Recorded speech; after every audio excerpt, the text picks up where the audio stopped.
dari Nabi Muhammad. Dalam suatu riwayat dikisahkan bahwa semasa hidupnya Nabi Muhammad SAW selalu mempercepat langkahnya ketika melewati kota Al-Ula. Bahkan saat berjalan melewatinya, Rasulullah tidak menoleh ke kanan atau kiri. Dikatakan juga bahwa Rasulullah SAW enggan untuk minum dari daerah tersebut.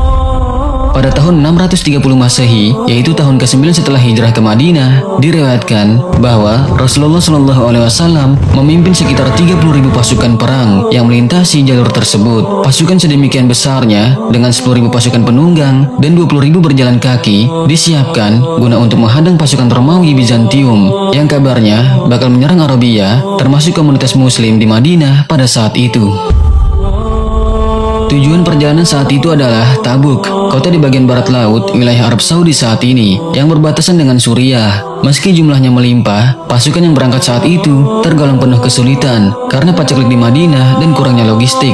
Setelah berjalan sekitar 3 hari lamanya, pasukan Muslim Madinah dan sekutu mereka tiba di wilayah Kuna di utara, sekitar 380 km dari Madinah. Karena mereka kehausan dan kelelahan, maka mereka langsung menuju sumur-sumur di wilayah tersebut untuk mengambil air dan gandum. Namun saat itu, Rasulullah SAW justru mengeluarkan larangannya.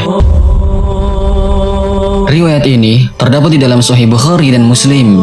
Saat itu, Rasulullah meminta air yang sudah dikumpulkan pasukan Muslim untuk ditumpahkan kembali. Gandum-gandum yang sempat mereka kumpulkan di wilayah itu juga diperintahkan untuk langsung diberikan pada unta-unta pasukan tersebut. Namun sahabat beriman, apa sebabnya Rasulullah melarang mereka?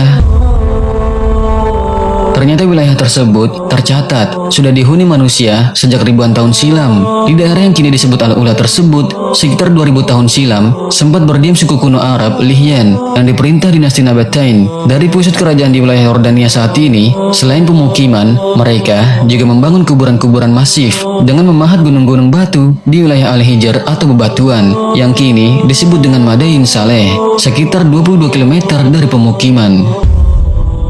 Saat itu pula, menurut riwayat, maka diutus Nabi Soleh di antara mereka, yang disebut dalam Al-Quran dengan nama kaum Samud. Kaum tersebut mendurhakai Nabi Soleh, hingga akhirnya ditimpakan hukuman kehancuran oleh Allah Subhanahu wa Ta'ala. Sehubungan kisah tragis kaum Samud yang berdiam di Al-Ula dan sekitarnya itulah yang menjadi sebab Rasulullah melarang para pasukannya untuk minum dari sumur-sumur di wilayah itu, kecuali satu sumur saja yang disebut pernah dipakai minum unta betina Nabi Soleh, yang menjadi bukti mukjizat Nabi Soleh yang disangkal dan dibunuh kaum Samud.